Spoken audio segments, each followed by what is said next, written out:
love now and Did you fall in love last night? Love was stronger than anything you can For the love. And I love you more than anything. There's to love. Love. From the New York Times, I'm Anna Martin, and this is Modern Love. This week's essay is written by Mansoor Adayfi. It's about how Mansoor nurtured hope in a place designed to destroy it. It's called Taking Marriage Class at Guantánamo, and it's read by Eduardo Ballerini.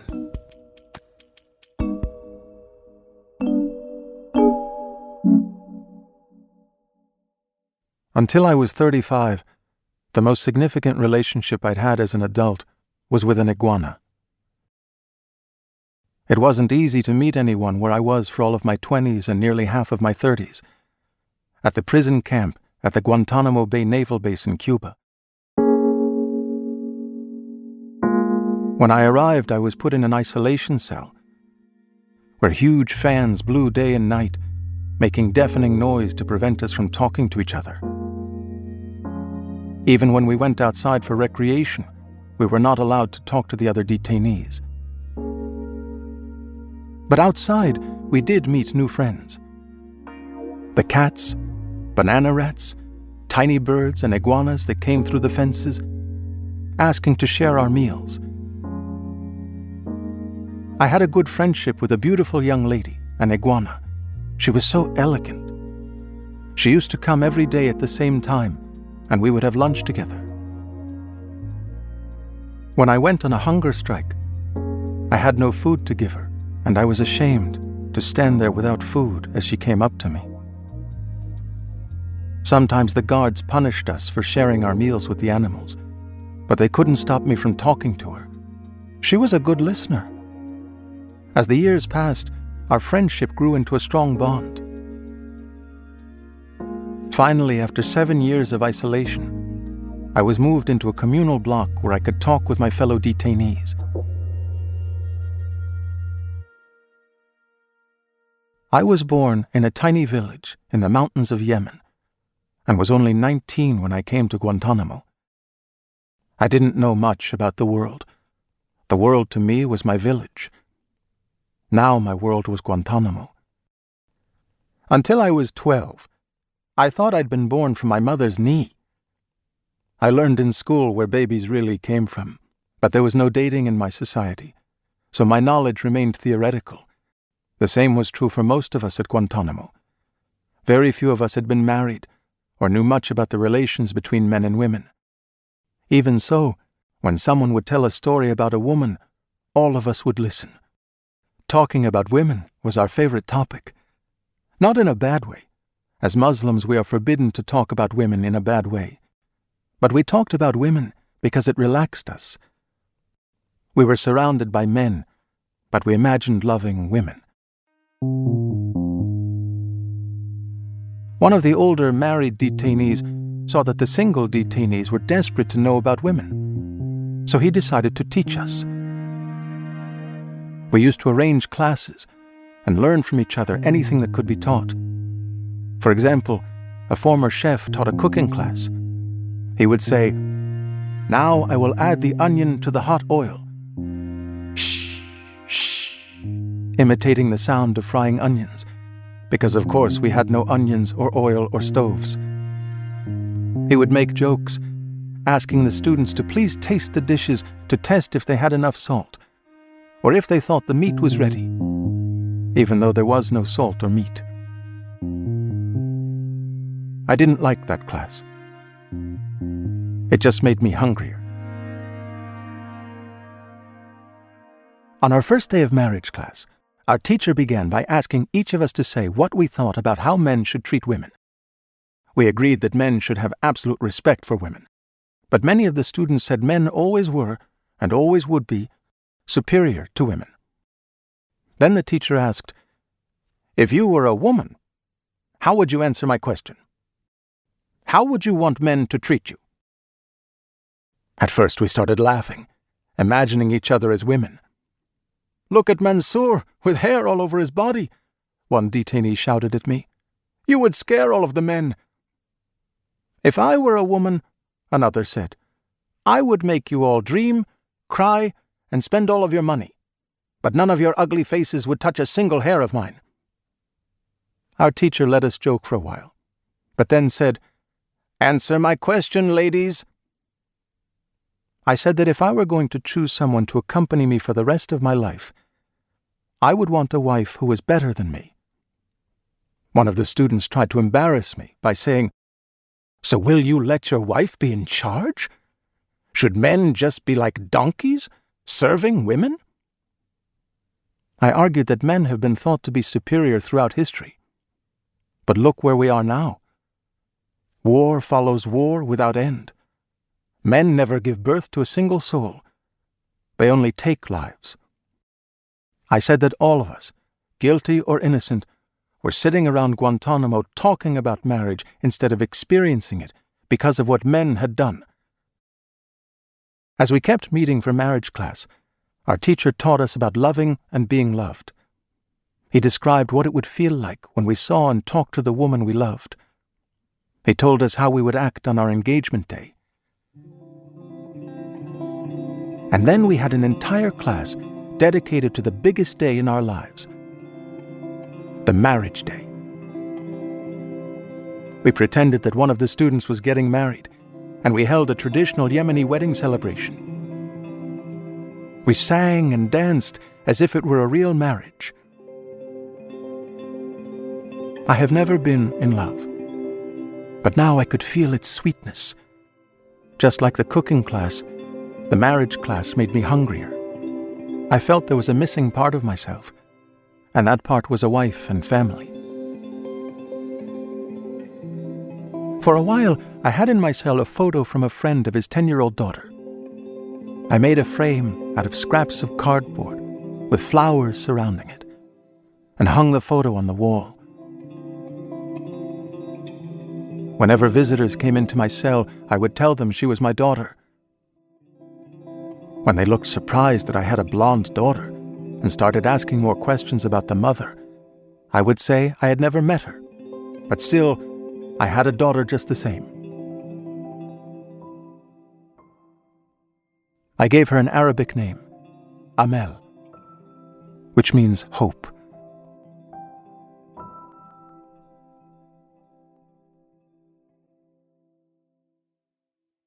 One night the guards came in and pepper sprayed us and tore down everything in our cells. They threw away my hope.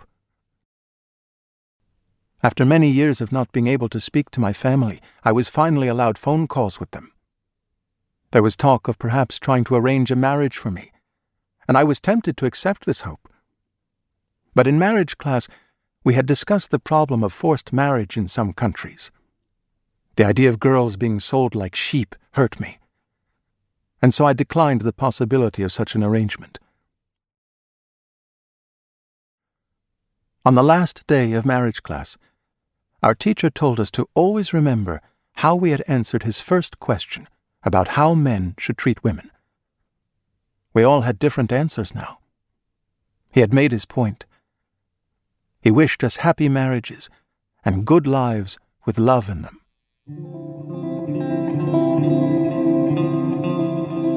In 2016, after being detained for more than 14 years, I was released from Guantánamo. But I wasn't allowed to go home to Yemen. Instead, I live in Serbia. I am lonely.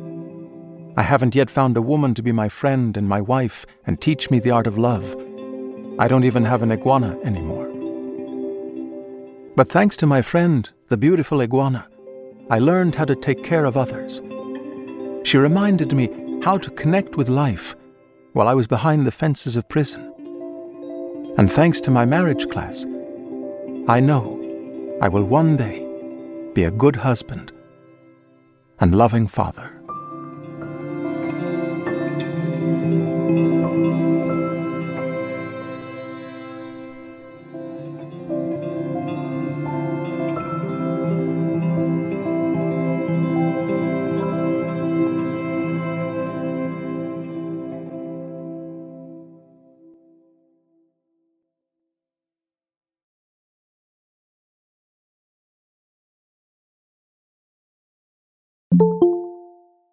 Hi, Anna. How are you? Hey, Mansoor, how are you? It's great to talk to you. Nice to see you too. So, Mansoor, I want to just thank you for taking the time to talk to us today. After reading your essay, I couldn't wait to have a conversation with you. Yeah, thank you so much. So at the end of your essay, you wrote that you, after being released from Guantanamo, you moved to Serbia, where you still are. Yes. And you write that you're still looking for a woman to love. Yes. And you wrote this essay in 2018, right? So it's been a few years. In those years, have you found that woman? Have you found someone to love? Can I cry? We do that a lot in this podcast. I really want to cry. Oh, well, why? Tell me what's on your mind. Basically, yes, I found a woman that I was dreaming about. Wow, you found it. You found the woman you were dreaming about. Yes. It was one of the best moments of my life to find someone that you see yourself with. SubhanAllah, after publishing the Modern Love, I got contact by one of the family, and it was one of the best feelings ever I have experienced in my life, because for the first time I feel like I'm stable. So your essay publishes and a family gets in touch and you start talking to the family. Yeah, as Muslims and families and tradition, they engage in this kind of relationship, because she cannot take decision unless her father and mother approved. But alhamdulillah, in my case, I think it was very positive. Mm-hmm. But I couldn't travel. The only thing I couldn't get was like the travel document. So you were talking through the family, and the thing that you really wanted was to meet her in person with the family's permission. Yes. But you can't get a visa. I mean, in that way, but at the same time, it's not the visa, it's the travel document or a passport. This is one of the things we are faced life after Guantanamo, and able to travel, basically. And, that leads to, I wasn't able to get married. Right. You weren't able to visit the family in person, and then weren't able to get married. They waited for me for a long time. I really appreciate that, and I cannot say anymore. You can't say anymore. Yeah, understood. Then, my friend, one of the worst pain I have ever experienced in my life. You open your heart, your soul, and that touch your soul. When you miss that, it's gone. It devastated you. Because I was tortured in the black side, I was tortured in Guantanamo, but that never hurt me as much as was hurt and devastated by that. Wow. So you were tortured, but that didn't hurt as much as heartbreak. Yeah, yes. Because at Guantanamo, someone beat you physically, mentally, wherever, but they will never broke your soul, your spirit, your soul. So when you lose that person, it just, I'm not over it yet. So I'm trying. Did you learn about heartbreak in your marriage classes at Guantanamo? Was that a topic you covered? No. I mean, no, I wish I did. So I hear the struggle in your voice, and I promise I've been there too. You say you're not over this breakup yet, but tell me, if you were now to teach a class on heartbreak, the pain and then also the sort of healing that can happen after, what would your lesson be? There was no one there to guide you, tell you, because you're not experienced. So I start reading, researching. You're researching what to do with the broken heart?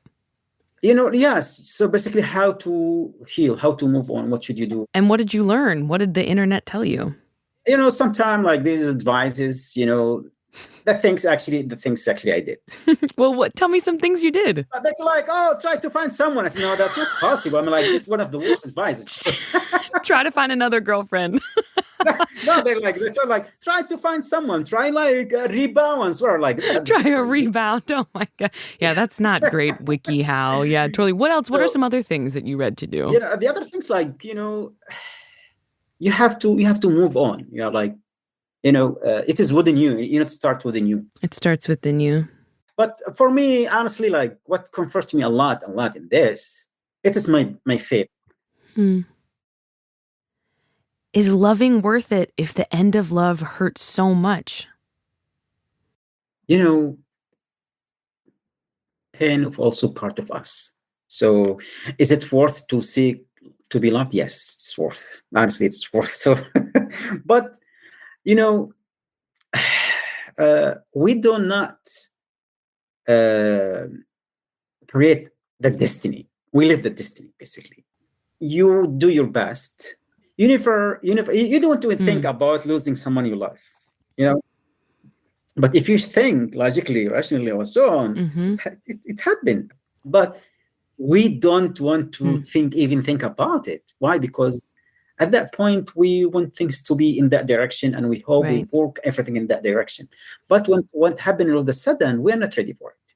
You're not ready for heartbreak when it happens, yeah. Yes. And it takes time. It takes time, one of the factors to heal, to move on, and so on. And try to find yourself somewhere else. There is I believe I will find someone maybe even better, inshallah. I have confidence you'll find someone else. I hope, inshallah.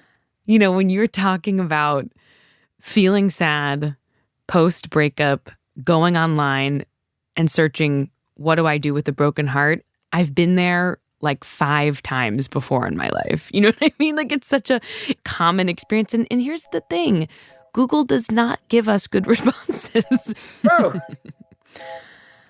I have so enjoyed this conversation, Mansoor. Thank you so much. Thank you so much, Anna. Take care.